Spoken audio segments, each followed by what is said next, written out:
कुठून कुठून आलात तुम्ही? हा, कुठून आलात? विदर्भातून कोण कोण आले? आवाज हात वर करा बरं. पश्चिम महाराष्ट्रातून कोण कोण आले? उत्तर महाराष्ट्र, नगर, नाशिक, येवला, सिन्नर, मराठवाडा, तुम्ही सर्वजण राज्याच्या प्रत्येक विभागातून, प्रत्येक जिल्ह्यातून इथे आलेला आहात.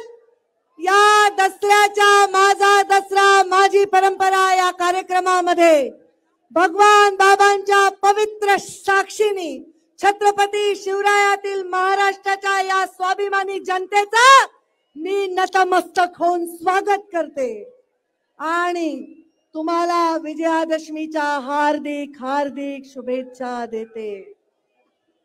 एक काम करा पोलिसांनो, जे बसलेत ते बसा, जे बसलेत ते बसा, फक्त तुम्ही ओरडू नका.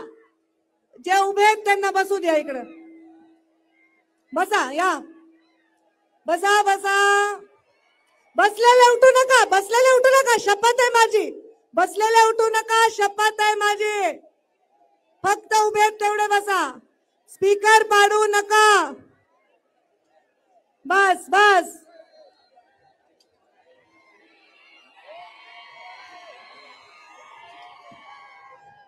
जाऊ दे आता. वायर हलवू नका. भाषण राज्यातून लोक बघतायत. बस बस बस.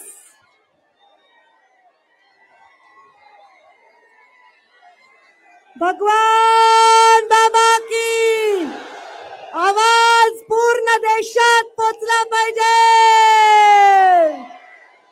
भगवान बाबा की, भगवान बाबा की. आता मी भाषण करू का जाऊ? भाषण करू का जाऊ? मग जो जिथे उभा आहे तो तिथे उभा राहून माझं भाषण ऐकेल. ए बॅरिकेड, बस बस बस बस बस झालं. पोलिसांनो थांबवा आता. बस. भगवान बाबा की.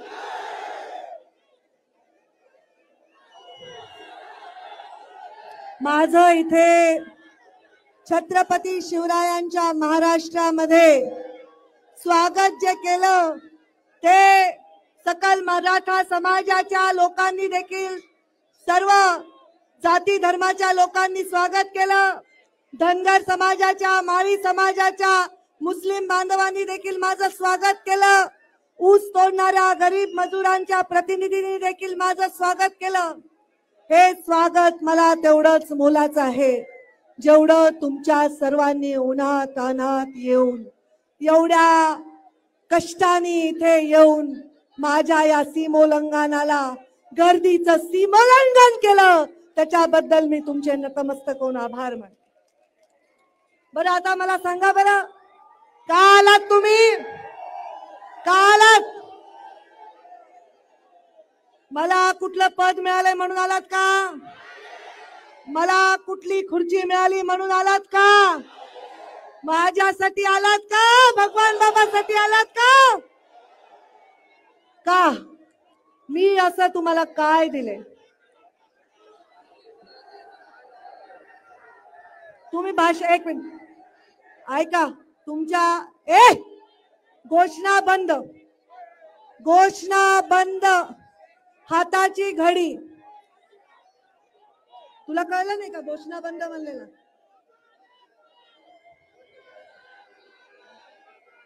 काय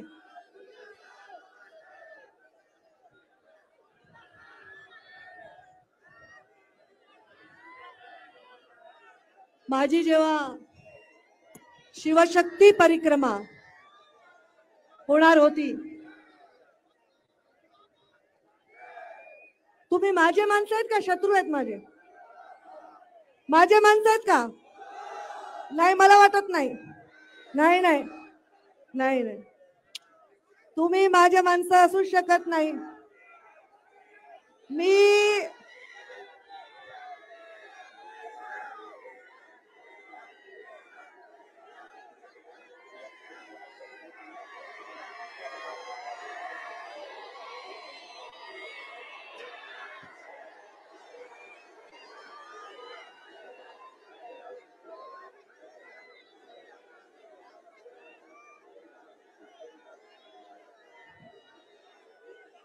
राजकारण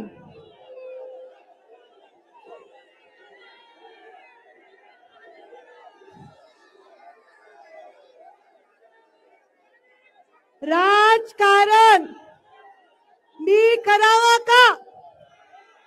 का सोडून द्यावं?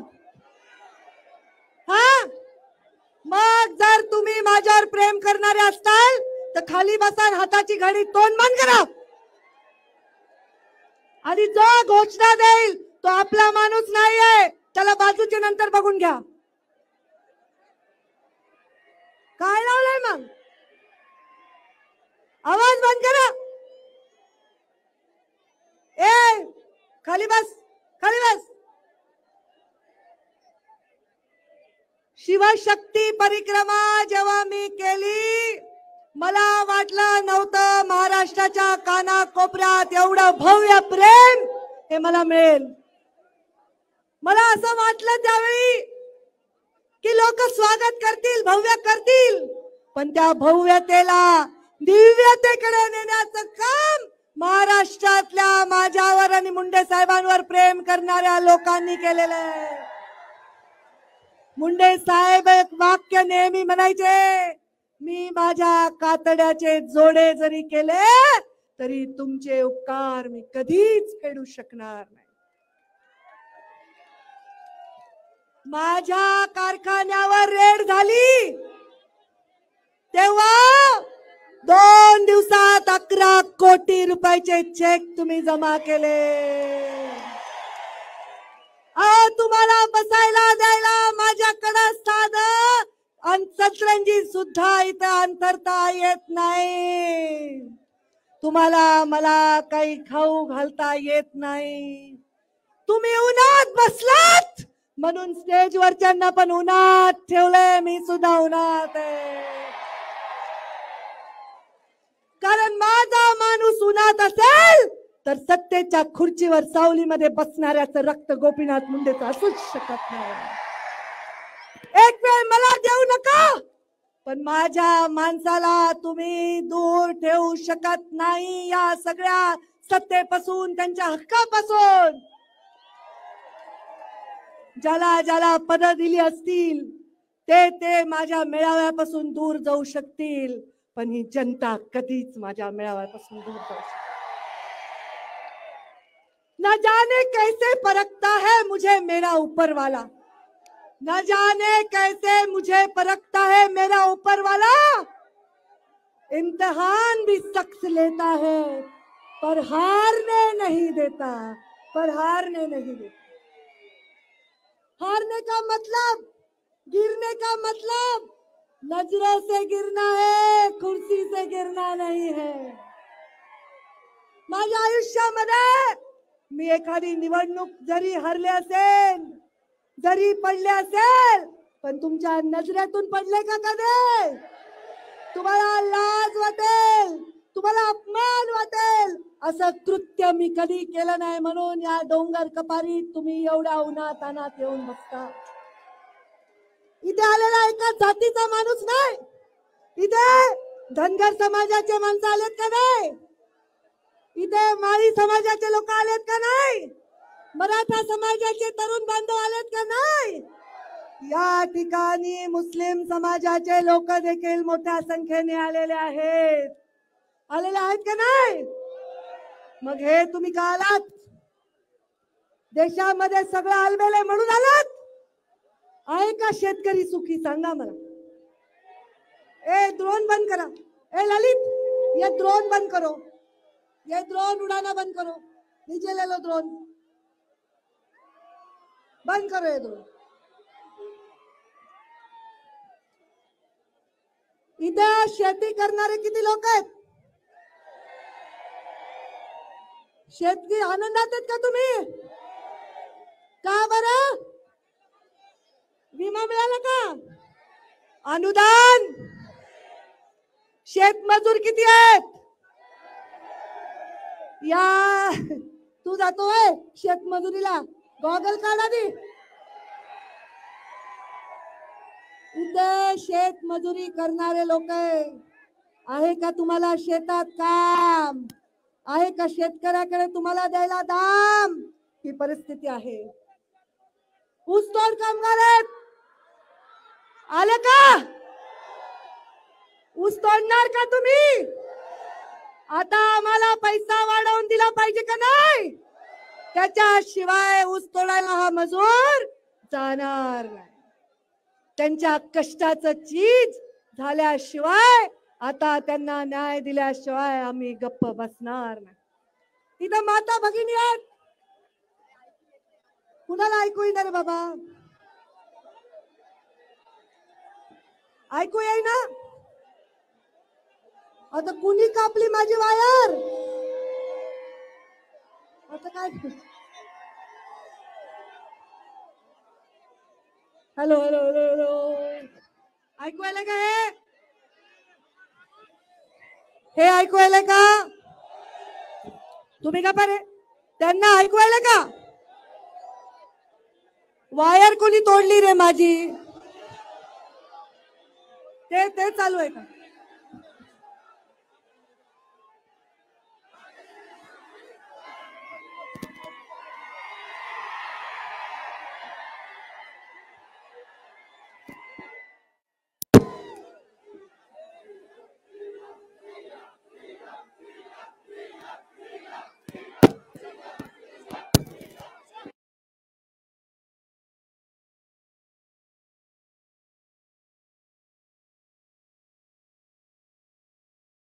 हॅलो, आवाज आहे का? नाही नाही, आवाज आवाज आवाज आवाज.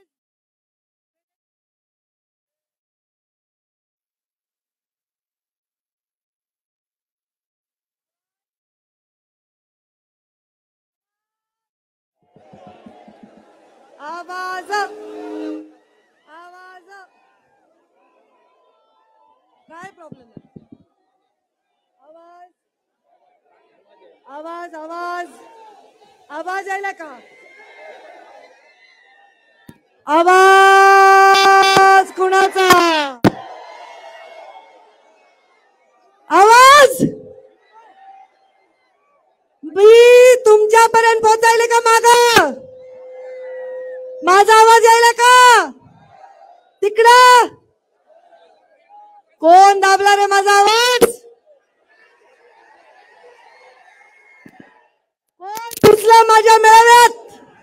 हळूच वायर कुणीतरी बंद केली दिसतंय, पण माझा आवाज आता कोणी दाबू?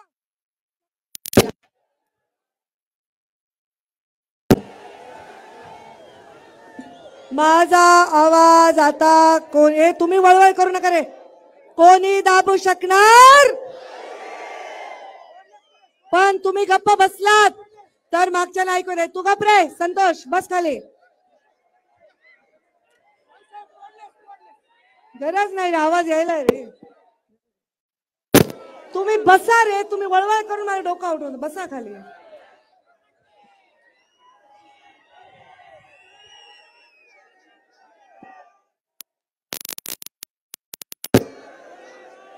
खरं सांगू का? खरं सांगू का?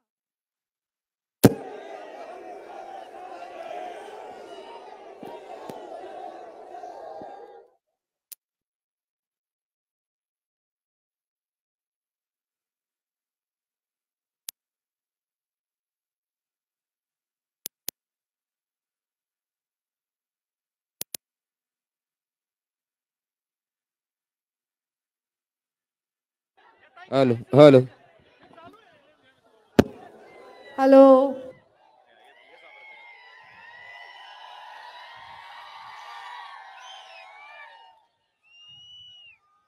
आज ऐका,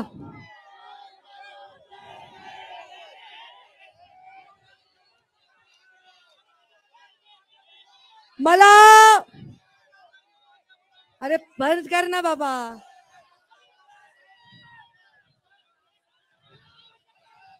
तुम्ही जर आता समोर बसलेले लोक या बॅरिकेडच्या बाहेर जाऊ देणार नाही, मी जर आता गप्प बसला नाही तर. या बॅरिकेडच्या बाहेर जाऊ देणार नाही. तुम्ही खाली बसा, खाली बसा तुम्ही.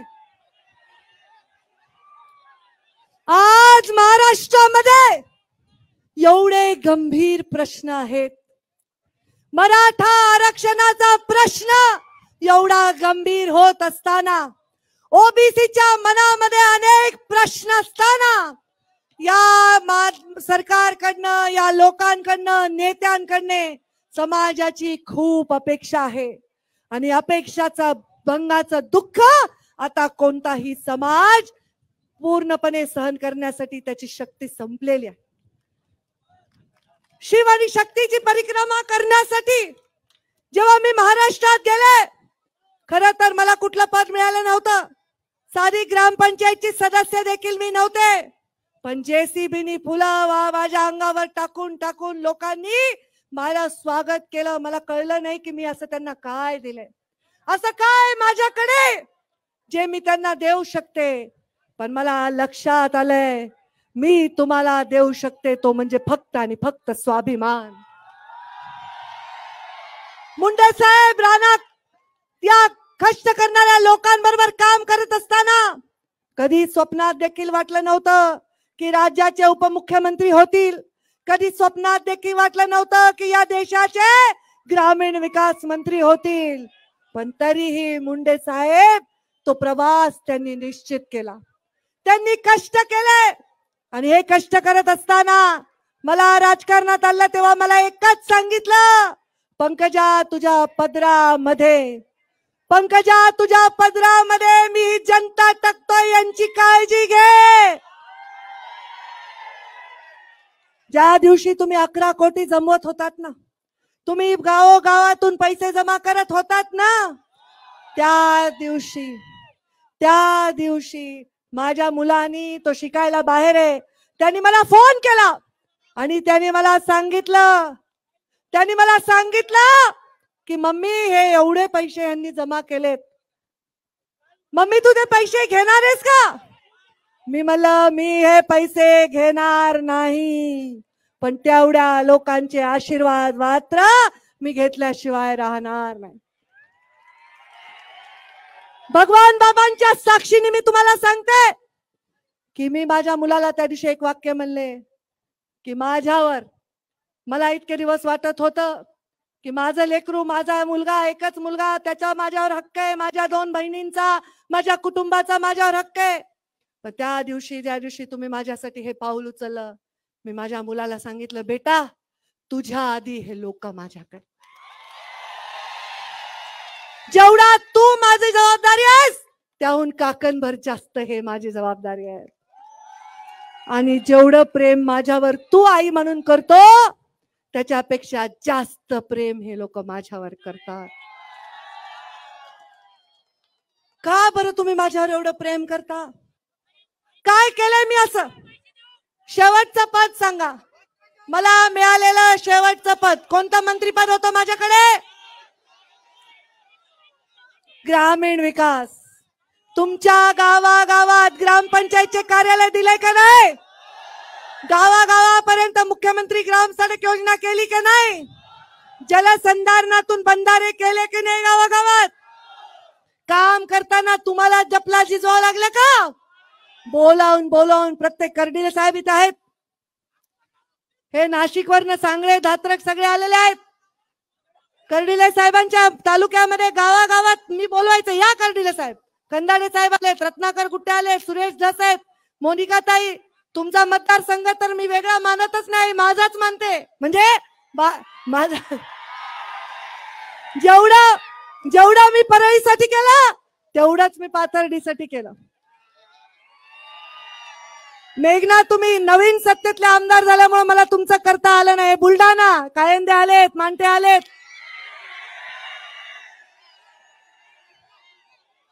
या राज्यातल्या कोकणापासून ते मराठवाड्यापर्यंत, विदर्भापासून ते पश्चिम महाराष्ट्रापर्यंत फक्त आणि फक्त जे वंचित आहेत त्यांच्यासाठी मी काम केलं.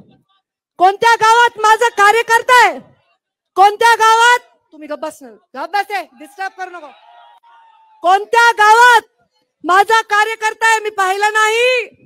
कोणत्या गावात कोणता समाज राहतो मी पाहिलं नाही. खासदार प्रीतम ताई जेव्हा लोकसभेला उभ्या होत्या, मी गावात प्रचाराला विचारायचं, उभा राहा रे, किती लोक आहेत या गावात, वंजाऱ्याचं घर आहे का? ते म्हणायचे नाही. या गावात किती समाजाचे लोक राहतात? ते म्हणायचे 4-5 समाज राहतात. कोणता समाज मोठा आहे? कुणी म्हणायचं धनगर आहे, कुणी म्हणायचं माळी, कुणी म्हणायचं मराठा आहे. मी म्हणायचे किती दिले ताईनी पैसे? 2 कोटी रुपये, 1 कोटी रुपये. कधी जात पाहिली नाही, धर्म पाहिला नाही, फक्त आणि फक्त पाहिलं ते तुमच्या अंगातलं सळसळतं रक्त आणि त्याला देण्याचा. काम करत असताना पडले, इलेक्शन मध्ये मी पडले तर काय झालं? आता राजकारणात पडतातच ना लोक कधीतरी. मग माझा पाय मोडला तर मला काय घेऊन चालावं लागल? कोबड्या घेऊन चालावं लागल का नाही? मग या कोबड्या एक तर आपल्याला पार्टी देऊ शकते, नाही तर पब्लिक देऊ शकते. माझ्या पब्लिकनी मला एवढ्या कुबड्या दिल्या की 2 महिन्यात मॅरेथॉन पळायची माझी ताकद तयार झाली. मी कधीच मी मनाने खचले नाही. कधीच मला वाटलं नाही की माझ्यामध्ये तसुबरही कमी आहे. मला वाटलं फक्त एकच की तुमची सेवा करण्यामध्ये खंड आला. हात जोडून मी माफी मागते. माझ्यामुळे तुम्हाला त्रास होतो. हे मंचावरचे लोकांना तेवढा त्रास होत नसेल. ज्यांना काही पद मिळतं, प्रतिष्ठा मिळती, त्यांचं भागून जातं. पण माझ्यामुळे त्रास होतो तुम्हाला. दरवेळी तुम्ही आशा लावता, दरवेळी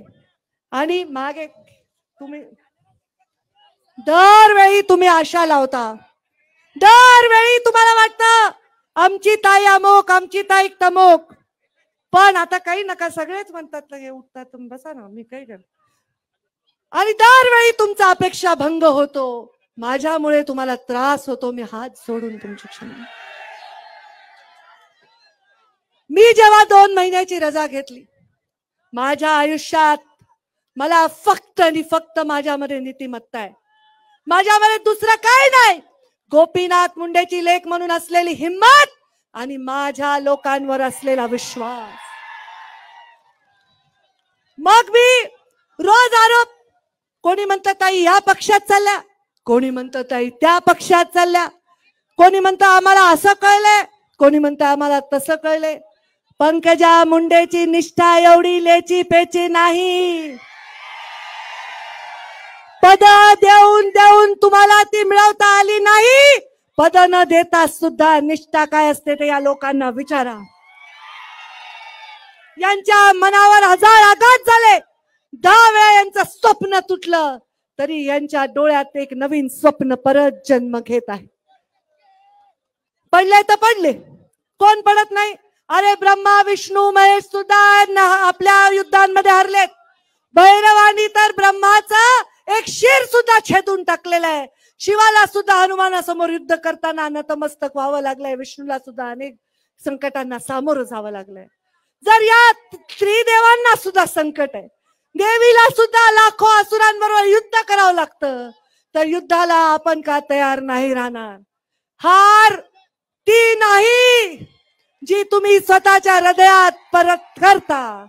हार ती आहे जी 1000 वेळा हरलात तरी लोक तुमच्या गळ्यामध्ये सन्मानाने घालता. तो हार तुम्ही माझ्या गळ्यात घातला. मी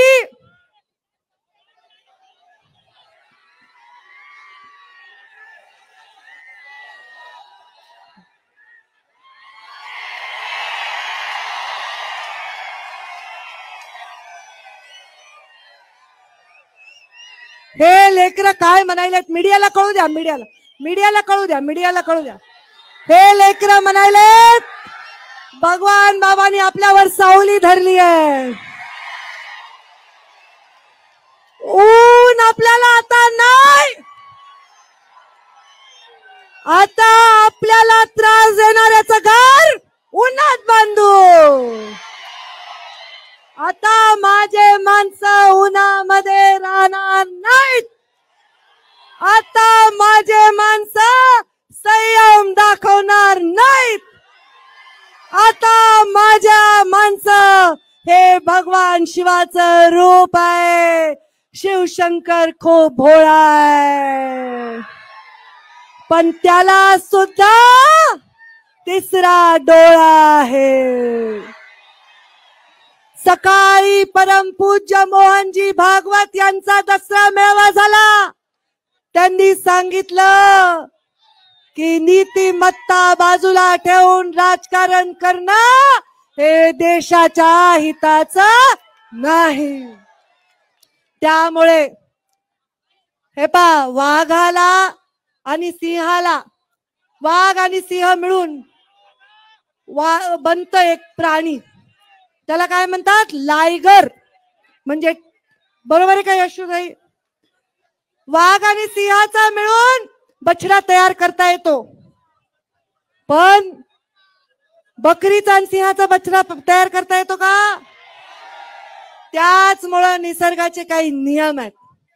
तुम्ही जिंकण्यासाठी काही करू शकतात, पण जिंकण्यासाठी निष्ठा गहाण ठेवू शकत नाही, नीतिमत्ता गहाण ठेवू शकत नाही. तुम्हाला एक सांगते, जोपर्यंत मी शिवशक्ती परिक्रमा केली नव्हती, मला असं वाटायचं मी बँकांची कर्जदार आहे. मला असं वाटायचं मी पक्षाची सच्ची कार्यकर्ता आहे.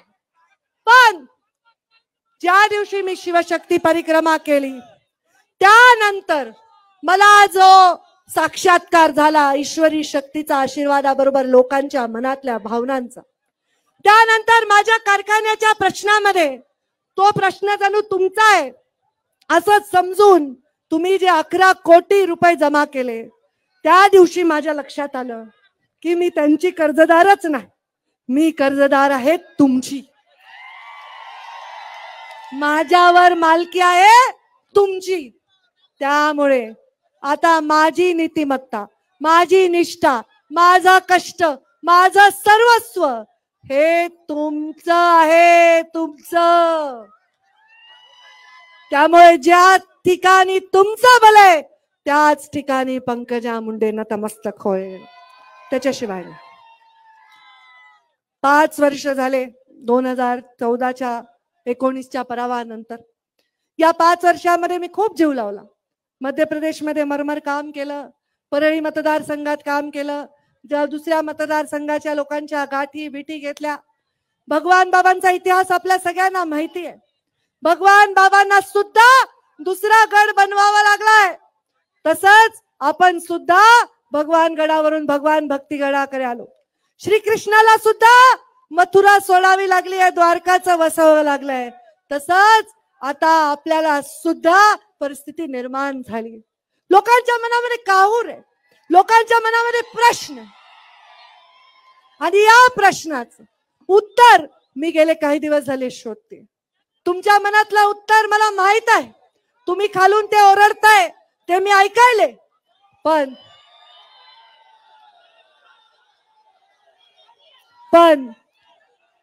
मी तुमची ताई साहेब नाही रे. मी तुमची ताई साहेब नाही, मी तुमची आई आहे, आई.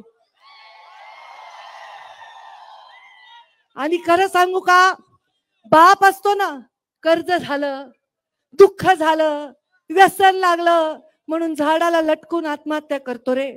आईला नवऱ्याने मारलं तरी, सासरच्यांनी छळलं तरी, लेकरांनी लक्ष नाही दिलं तरी जीव द्या वाटत नाही, कारण जीव लेकरात अडकलेला असतो. राजकारणामध्ये नेत्यापासून, ताई साहेबांपासून आता मी आईच्या भूमिकेत आहे. त्यामुळे माझ्या लोकांचं हित बघणं हे माझं परम कर्तव्य. त्यांना न्याय देणं हे माझं परम कर्तव्य आहे. कुणा दुसऱ्याचं हडपून खाणं हे माझं परम कर्तव्य नाही. की इकडची सीट लढा, तिकडची सीट लढा, प्रीतम ताई घरी बसतील तुम्ही लढा, हे असलं काहीच चालणार नाही. का? कारण मी कुणाच्या मेहनतीचं खाणार नाही. एक वेळ मी मेहनत करेन तुमच्यासाठी. तुम्ही म्हणला तर ऊस तोडायला जाईन, कापूस वेचायला जाईन, पण स्वाभिमान गहाण टाकू शकणार. खूप बोलायचं होतं मला, प्रश्न पडला होता मी काय बोलू. शेतकऱ्यांचे प्रश्न आहेत का? शेतमजुरांचे प्रश्न आहेत का? ऊसतोड कामगारांचे प्रश्न आहेत का? माझं सरकार होतं, ऊसतोड कामगारांचं महामंडळ होतं का रे माझ्याकडं? नव्हतं माझ्याकडं, निर्णय माझ्याकडे नव्हता. नंतर सरकार बदललं, ऊसतोड कामगारांचं महामंडळ माझ्याकडे होतं का? नव्हतं. ऊसतोड कामगारांचं महामंडळाला त्यातून न्याय देऊ शकले नाहीत. ऊसतोड कामगाराच्या महामंडळाला गोपीनाथ मुंडेंचं न्याय देऊन केवळ ऊसतोड कामगारांचं प्रेम मिळवता येणार नाही. अजून 2 दिवस उन्हात राबतील, पण कधीच मुंडे हे नाव ते सोडणार नाही. त्यांना राबायचंय म्हणून मी वर सावलीत बसणार नाही, मी त्यांच्या बरोबरीने राबणार. पण त्यांना न्याय दिल्याशिवाय पुढच्या दसऱ्याला मी तुम्हाला तोंड दाखवणार, हे माझा निश्चय. तुम्ही गोपीनाथ मुंडेंचं स्मारक आज 10 वर्ष झाले, 10 वर्ष. ऐका ऐका ऐका, तुम मेरे साथ है मालूम है, बस झालं. काय लावलंय तेच तेच. ऐका जरा, डोकं डोकं डोकं लागल, लढाईचं नुसतं ओरडाआरडा करून लढावं लागत नाही. हे बुद्धिवान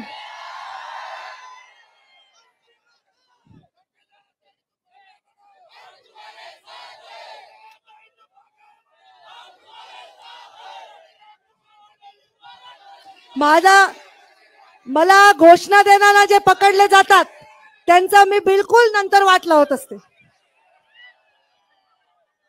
जे शांत गरीबासारखे बसून भाषण ऐकलेत ते खरे सच्चे कार्य करतात. ते असलं फालतूपणा बंद करा. काही मला कौतुक वाटत नाही, धिंगाणा घालता तुम्ही.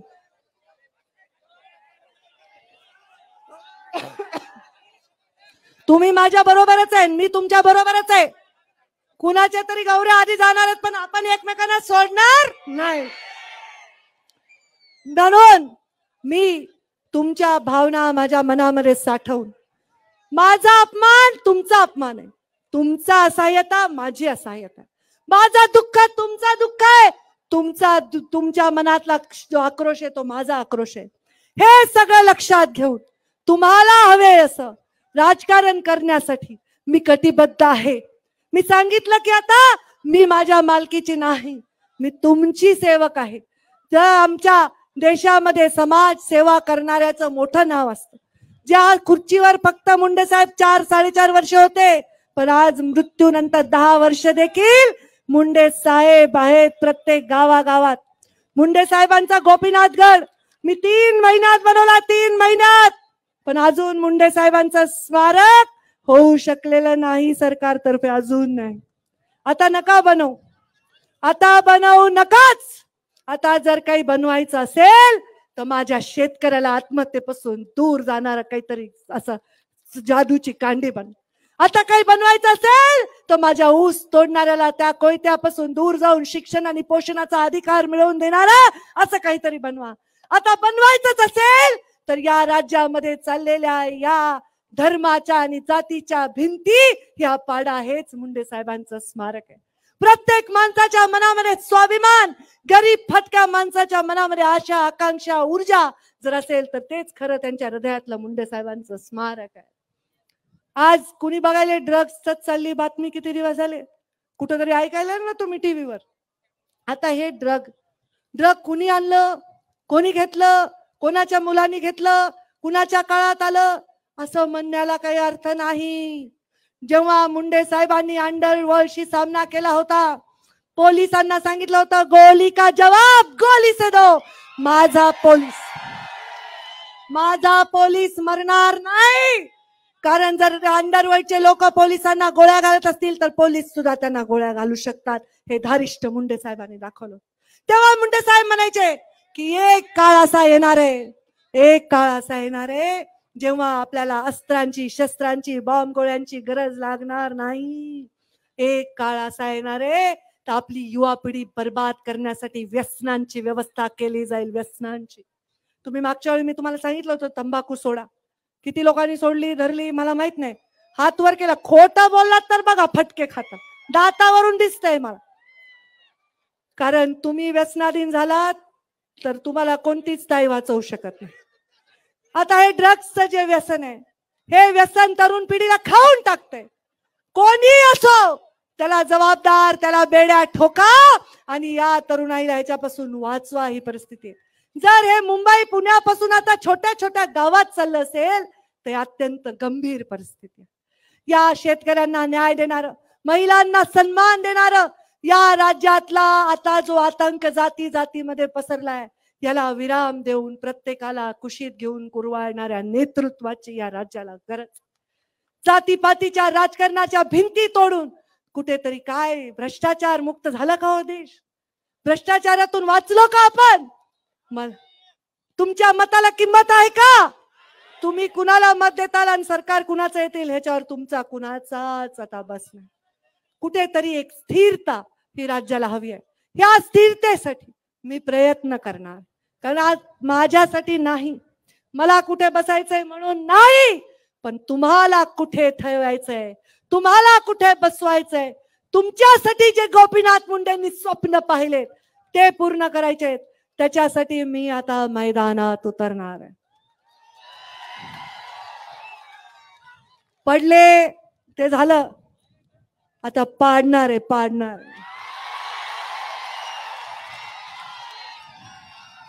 कुणाला पाडणार आहे? जो चारित्र्यहीन असेल, पैशाच्या जोरावर राजकारण करत असेल त्याला पाडणार. जो शेतकऱ्यांच्या हिताचं राजकारण करत असेल त्याला पाडणार. जो तरुणांना बेरोजगारीच्या संकटातून उचलून नाही काढू शकत त्याला पाडणार. जो या महाराष्ट्राला त्याचं गतवैभव प्राप्त करून देण्यामध्ये अडचण असेल त्याला पाडणार आहे. आता फक्त मेरिट राहील. समाजाच्या साठी सेवा करणार, चारित्र्य संपन्न लोकांसाठी समर्पित असणारं नेतृत्व घडवण्यासाठी आता मी रात्रीचा दिवस एक करणार. भले मला काय मिळो ना मिळो, पण पुढची पिढी गोड जेवण जेवल, चांगलं जेवण जेवल, त्यांच्या ताटात तरी गोड पडेल याच्यासाठी आता माझं आयुष्य मी खर्च घालणार. तुमच्या सेवेसाठी माझ्या श्वासाच्या शेवटच्या क्षणापर्यंत मी लढणार. तो क्षण आता या क्षणी आहे का उद्या मी मरणार आहे का अजून किती वर्षांनी मला माहित नाही, पण मी माझा आणि तुमचा स्वाभिमान मरू देणार नाही. मी कुठल्याही प्रकारे तुम्हाला अंतर देणार नाही. मी आता मैदानात 2024 पर्यंत तुम्हाला न्याय देण्यासाठी मी आता मैदानात आहे. आणि तुमची इच्छा असेल तर तिथून मला कोणीच हटवू शकणार नाही. मी येणार आहे सिंदखेड राजा, मी येणार आहे.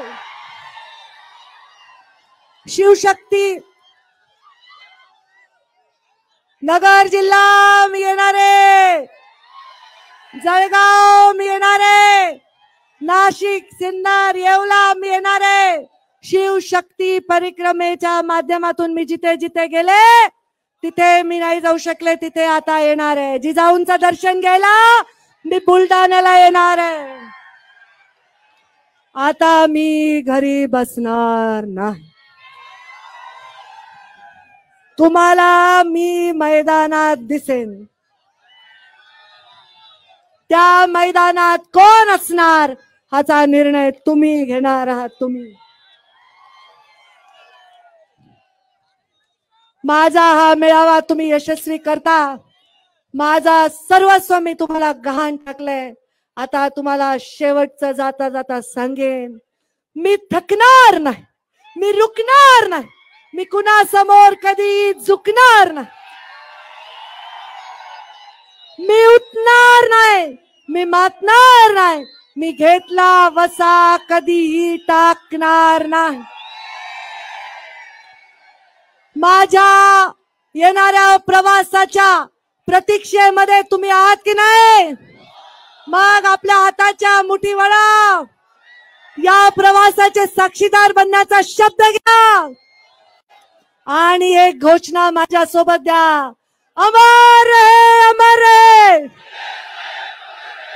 भगवान बाबा की, भगवान बाबा की. धन्यवाद. जय हिंद, जय महाराष्ट्र, जय भगवान.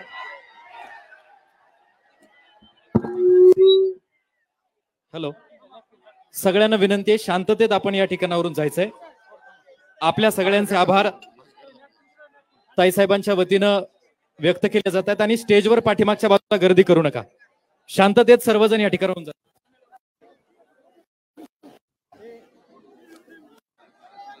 2023च्या दसरा मेळाव्याच्या निमित्तानं राष्ट्रसंत भगवान बाबाच्या जन्मगावामध्ये